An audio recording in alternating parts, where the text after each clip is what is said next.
जय माँ इंद्राक्षी जय अम्बे। इंद्राक्षी धाम में दर्शकों आप सभी का हम हार्दिक स्वागत करते हैं। आज के दिन जिन जातकों का जन्मदिवस है, मैरिज एनिवर्सरी है, उन सभी को हमारी तरफ से बहुत बहुत शुभकामनाएं। तुलसी माता की प्रदक्षिणा करने के अनेकों लाभ होते हैं, अनेकों चमत्कार होते हैं। जहाँ एक तरफ भगवती तुलसी से हमें शुभ आशीष की प्राप्ति होती है, वहीं भगवती तुलसी की कृपा प्राप्त होकर के हमारी अनेकों प्रकार की कामनाएं सिद्ध होती हैं। 50 परिक्रमाएं अपना एक अलग अर्थ रखती हैं। 100 परिक्रमाएं से अलग लाभ मिलता है। 10,000 से 1 लाख से विभिन्न प्रकार की परिक्रमाएं करने से विभिन्न लाभ मिलते हैं। सारी जानकारी इस अंक में देने वाले हैं। बहुत अच्छा कार्यक्रम है आप सबके लिए, ध्यान से सुनिएगा। आइए पहले आज का हम पंचांग देखें। 17 मई सन 2025 दिन शनिवार, संवत 2082। ज्येष्ठ मास है, कृष्ण पक्ष है, तिथि पंचमी है, नक्षत्र पूर्वाषाढ़ा है, राहु काल 9 से 10:30, दिशा शूल पूर्व दिशा। अब देखो, हम मंदिर में जाते हैं, देवी देवताओं की प्रदक्षिणा करते हैं, परिक्रमा करते हैं। ठीक उसी प्रकार से गमले में रखी जाती हैं। गमले में सुंदर व्यवस्थित तरीके से तुलसी का बिरबा हो, तुलसी का पौधा हो। अब यहाँ ये पौधा है, लेकिन जब हम पूजा करते हैं तो वो भगवती तुलसी बन जाती हैं। तुलसी का वास उसमें आ जाता है, उस पौधे में तुलसी रूप में, अर्थात भगवती महालक्ष्मी के रूप में हम उनकी पूजा करते हैं। अब आपको हम प्रदक्षिणा का रहस्य बताते हैं। अगर कोई भी साधक, अब इसमें एक चीज़ और ध्यान रखें कि किस दिन करना चाहिए, वो सारी चीज़ें मैं अभी आपको धीरे धीरे समझा दूंगा। अगर 50 परिक्रमाएं, 50 प्रदक्षिणा तुलसी माता की सीधे हाथ से की जाएं, गिन करके की जाएं, और मन ही मन ओम तुलसी नमः, ओम तुलसी देव्यै नमः या ओम तुलसी नमः, ओम तुलसी नमः हम बोलते रहें, प्रदक्षिणा करते रहें, तो ऐसा करने से शीघ्र उस घर में लक्ष्मी का आगमन होता है। लक्ष्मी की परिक्रमा एक तरह से आप कर रहे हैं, लक्ष्मी भगवती को आप प्रसन्न कर रहे हैं। आपके घर में तत्काल किसी न किसी रूप में धन का आगमन होने लगेगा। दूसरी बात, यदि 100 परिक्रमाएं प्रतिदिन करते हैं, 100 परिक्रमा करने से आपका कोई वाद विवाद चल रहा है, आपको उसमें विजय श्री चाहिए, तो आपको विजय की प्राप्ति होने लगेगी। अभी सुनिए, फिर बाद में और अच्छे से समझिएगा। अब 100 के बाद हम आते हैं 1000 परिक्रमा पे। यदि कोई जटिल से जटिल असाध्य बीमारी किसी को पकड़ ले तो 1000 परिक्रमाएं प्रतिदिन के हिसाब से की जाती हैं। अब 1000, 100 या आपकी 50, यहाँ तक तो प्रदक्षिणा हमें समझ में आती हैं परिक्रमा, लेकिन इससे ऊपर यदि हम करते हैं तो वो एक दिन में नहीं हो सकती। उसको फिर डिवाइड हम कर लेते हैं, उस हिसाब से आप कर सकते हैं। 10,000 प्रदक्षिणा करने से सारी विपत्तियाँ, सारी आपत्तियाँ उस परिवार की नष्ट हो जाती हैं। और यदि 1 लाख प्रदक्षिणा कोई भगवती तुलसी की करता है तो नाना विध से उसकी कामनाएं पूर्ण होती हैं, उसको वैकुंठ की प्राप्ति होती है और समस्त प्रकार की उसकी मनोकामनाएं शीघ्र तत्काल सिद्ध हो जाती हैं। लाख प्रदक्षिणा एक दिन में नहीं हो सकती। अब आपको लगता है कि मैं एक दिन में, अब संडे उसमें छोड़ा जाएगा क्योंकि रविवार तुलसी की पूजा नहीं होती। यदि आपको लगता है कि हम एक दिन में 108 परिक्रमा कर सकते हैं, आपको लगता है कि हम एक दिन में इतनी प्रदक्षिणा कर सकते हैं, तो आप उसको करिए और लाख तक उसको डिवाइड कर लीजिए। या आपको 10,000 करनी है, या आपको 5100 करनी है। आप मिनिमम 50 प्रदक्षिणा अगर प्रतिदिन करते हैं तो आप माने न माने आपके घर में लक्ष्मी का वास होने लगेगा। और यदि हमने जो बताई, आप 100 प्रदक्षिणा करते हैं, उससे भी आपकी कामनाएं सिद्ध होने लगेंगी। और यदि 1000 प्रदक्षिणा करते हैं तो उसमें भी आपको अच्छा लाभ मिलेगा। बच्चों की विद्या की प्राप्ति उसमें होने लगती है। संतान ना हो तो संतान की प्राप्ति भगवती की कृपा से हो जाती है। और उसी के साथ साथ 10,000 परिक्रमाएं करने से समस्त प्रकार की विपत्तियां नष्ट हो जाती हैं। 1 लाख परिक्रमा करने से समस्त कामनाएं तत्काल सिद्ध हो जाती हैं। तो कहने का भाव मिनिमम 50, उसके बाद आप चाहे स्टार्टिंग में 551 कर लें, 50-50 रोज करें। जब 551 हो जाएं तो वो आप अपनी पूर्ण माने। अब शुरुआत कैसे करें? इसके लिए आपको गुरु पुष्य नक्षत्र की तलाश करनी पड़ेगी। महीने में गुरु पुष्य नक्षत्र कई बार आ ही जाता है और कई बार 1.5-2 महीने में हमें प्राप्त हो जाता है। गुरु पुष्य नक्षत्र हमारे साधक तो सभी जानते होंगे, जिस दिन गुरुवार हो, थर्सडे हो, बृहस्पतिवार का दिन हो, पुष्य नक्षत्र हो, तो ये गुरु पुष्य नक्षत्र कहलाता है। अब इसमें शुक्ल पक्ष का हमें गुरु पुष्य नक्षत्र लेना है, ये ध्यान रखें।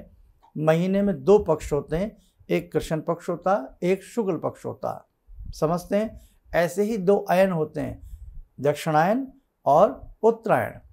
6 महीने सूर्य उत्तरायण रहते हैं, 6 महीने सूर्य दक्षिणायन रहते हैं। अब इसमें फिर ध्यान से समझ लें कि सूर्य उत्तरायण हो या सूर्य दक्षिणायन हो, यह कोई पाबंदी नहीं है। बस बृहस्पतिवार का दिन हो, गुरु पुष्य नक्षत्र जिसको बनता हो और शुक्ल पक्ष उसमें आता हो, उस दिन से आपको ये प्रदक्षिणा प्रारंभ करनी है।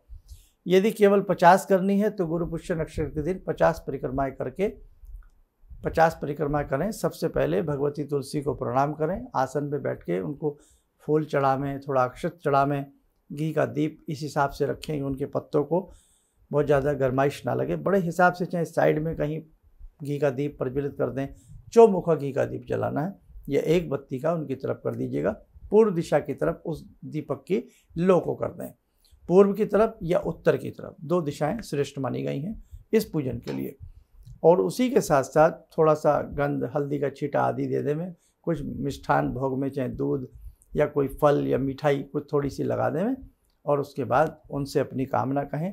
तुलसी माता से कामना जैसे किसी के कान में कहते हैं कि हे भगवती, हम आपकी इतनी प्रदक्षिणा कर रहे हैं, आपकी कृपा से हमारी ये कामना पूर्ण हो।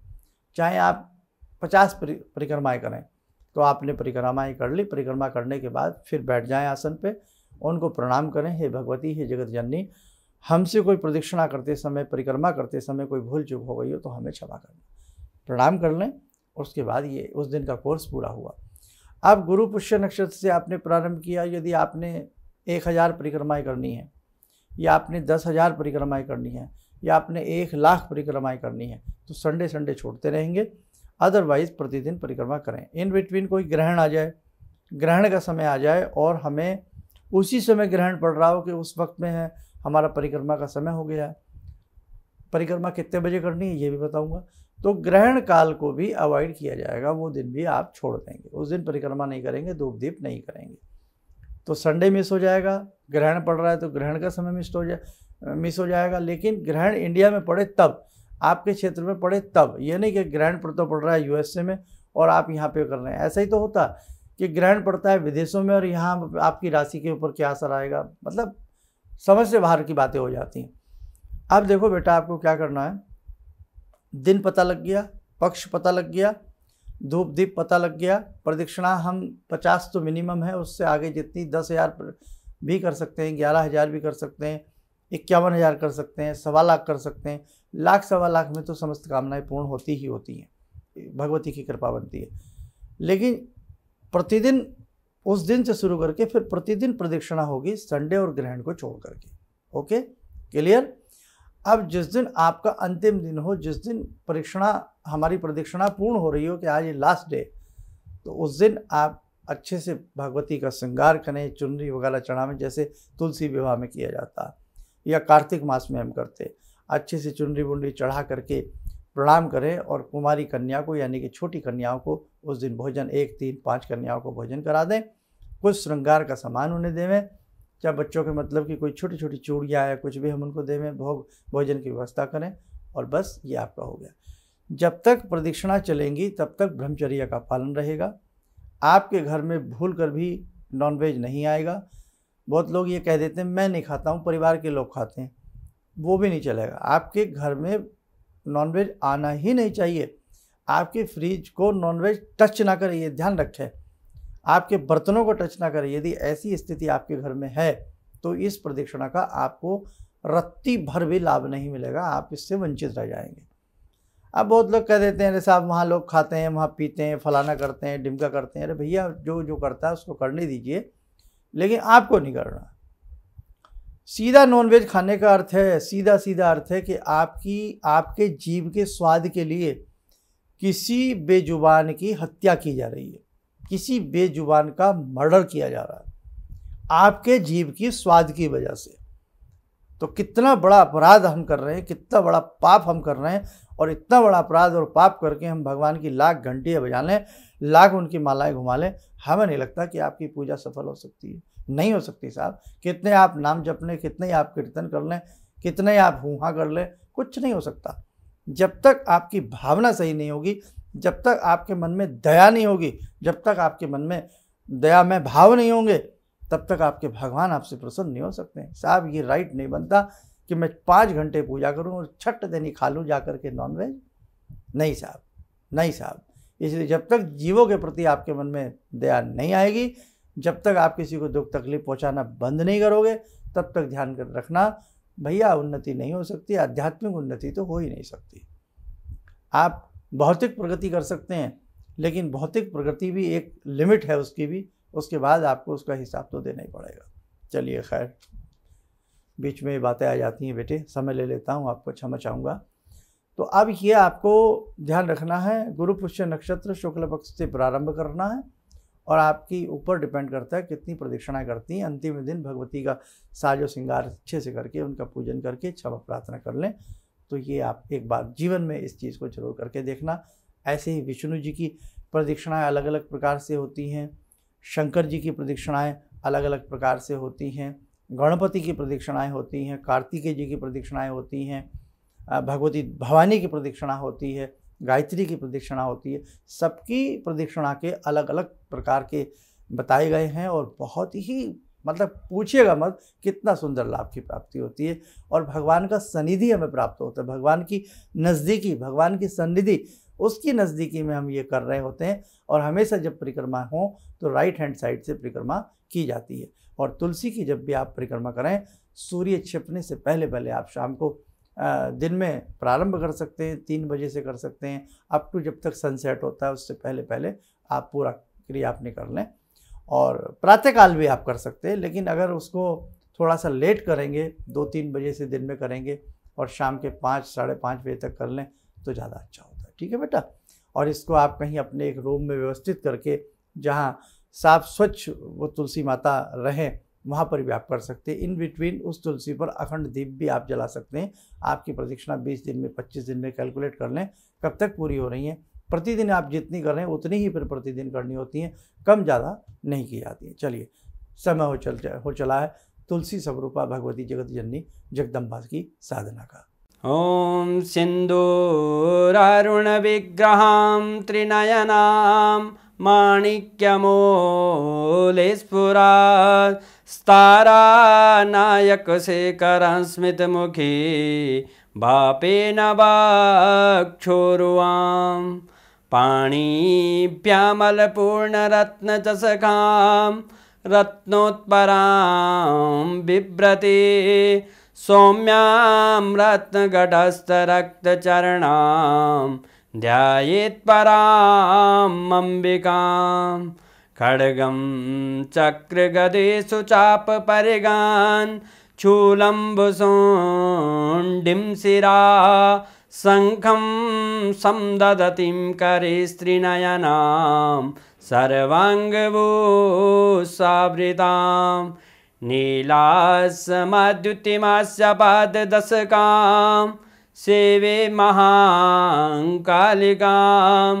यामास्तो स्वपितैहरो कमलजो हन्तुं मधुं कैटवं विद्युद्दामसमप्रभां मृगपते स्कन्दस्थितां भीषणां कन्या विहकरवालखेटविलसा धस्ताविरासेवितां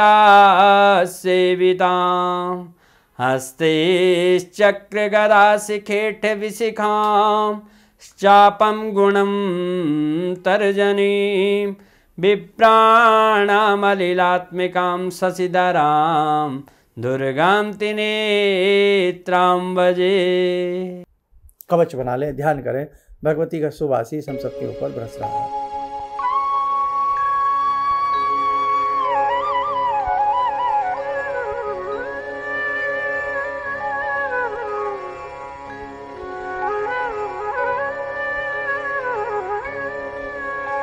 ओम बोलते हुए नेत्र खोलें, सामान्य हो जाए। देखो साधकों, बड़े बड़े गुप्त रहस्य हैं भक्ति के, पूजा के, पाठ के।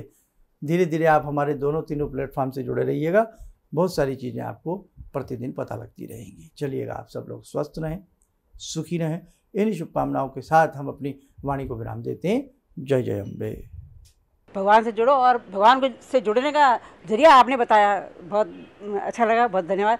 और सनातन धर्म को जिंदा रखने के लिए आप जो प्रयास कर रहे हैं बहुत सराहनीय है। हम लोग को मौका मिला है, हम लोग भाग्यशाली हैं जो आपके करीब आने का हम लोग को मौका मिला है। किसी भी समस्या के समाधान के लिए मिले प्रसिद्ध हस्तरेखा एवं वास्तु विशेषज्ञ प्रोफेसर धर्मेंद्र शर्मा जी से। नोट: शिविर में भाग लेने हेतु एवं व्यक्तिगत रूप से मिलने के लिए कॉल करने का समय सुबह 10 बजे से शाम 6 बजे तक। हमारे विभिन्न ज्ञानवर्धक कार्यक्रम देखने के लिए आप हमें अभी सब्सक्राइब करें, बेल आइकन को प्रेस करें ताकि आप देख सकें हमारा कार्यक्रम सबसे पहले। और अधिक जानकारी के लिए फेसबुक पेज को लाइक करना न भूलें।